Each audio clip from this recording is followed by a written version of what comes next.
The man, the myth, the legend Mahendra Singh Dhoni ಅವ್ರ birthday ಐತ್ರಿ ಇವತ್ತು. ಅವ್ರು ಬಂದಾಗ ಕಮಾಲ್ ಅದಾರ ರೀ, ಕಮ್ಮಾಲ್ ಬಂದಾದಾರ. 10,000 ರನ್ ಅದಾವ್ರಿ ಅವ್ರಿಗೆ ಓಡ್ಯ ಒಳಗೆ. 3 ಡಿಫ್ರೆಂಟ್ ಟ್ರೋಫೀಸ್ ಅದಾವ. 3 ICC ಟ್ರೋಫೀಸ್ ಅದಾವ್ರಿ. 5 ಸಲ CSKನ ಚಾಂಪಿಯನ್ ಮಾಡ್ಯಾರ. One of the best captain, one of the best finisher in the world. ಕಮಾಲ್. ಅವರ ಸ್ಟ್ರಾಟಜಿ, ಅವ್ರ ಕಾಮ್ನೆಸ್, ಅವ್ರ ಲೀಡರ್ಶಿಪ್ಪಿಂದ ಭಾಳಷ್ಟು ಮಂದಿ ಇನ್ಸ್ಪಿರೇಷನ್ ಆಗ್ಯಾರ. ಅವರು ಇಂಡಿಯನ್ ಆರ್ಮಿ ಒಳಗೂ ಅದಾರ ರೀ. ಭಾಳಷ್ಟು ಪ್ರೈಜಸ್ ಸಿಗ್ತಾವ್ರೀಗ. ಪದ್ಮವಿಭೂಷಣ, ಪದ್ಮಶ್ರೀ ಅಂತದ್ದು ಕಮ್ಮಾಲ್ ಅದಾರ. ಅವ್ರು ಬಂದ ಅನ್ನಾವತ್ತದಾರ. ಆಮೇಲೆ ಇವರ ಹೇಳ್ಯಾರ ರೀ, ವಿರಾಟ್ ಕೊಹ್ಲಿ ಅವ್ರು ಹೇಳ್ಯಾರ, ಅವ್ರು ಯಾವತ್ತಿದ್ರು ನಮ್ಮ ಕ್ಯಾಪ್ಟನ್ ಅಂಥೇಳಿ, one of the best captain ಅಂಥೇಳಿ. ಏನು ಹೇಳ್ಬೇಕು ಅವ್ರ ಬಗ್ಗೆ? ಎಲ್ಲ ಏನು ಹೇಳಿದ್ರು ಜಸ್ಟ್ ಅವ್ರನ್ನ ಭಾಳಷ್ಟು ಮಂದಿ ಹೇಟ್ ಮಾಡ್ತಾರೆ, ಇಲ್ಲ ಅಂತಲ್ಲ. ಆದ್ರೆ 2019 ವರ್ಲ್ಡ್ ಕಪ್ ಆತ, ಅದೊಂದು ಮ್ಯಾಚ್ ಇತ್ತು ರೀ. ಅದೊಂದು ಮ್ಯಾಚ್ ಆಯ್ತು.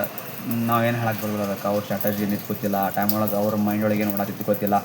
ಆದ್ರೆ ಬಾಂಗ್ಲಾದೇಶ್ ಜೋಡಿ ಒಂದಿಷ್ಟು ಈ ಏಷ್ಯಾ ಕಪ್ ಒಳಗೆ ಅವ್ರು ಮಾಡೋಂಥ ಸ್ಟ್ರಾಟಜಿ ಯಾರು ಮಾಡೋಕ್ಕೆ ಸಾಧ್ಯನೇ ಇಲ್ಲ. ಅವರ ಬಂದ ಬೇರೆ ಅದಾರ ರೀ ಅವರು. Happy birthday Mahendra Singh Dhoni.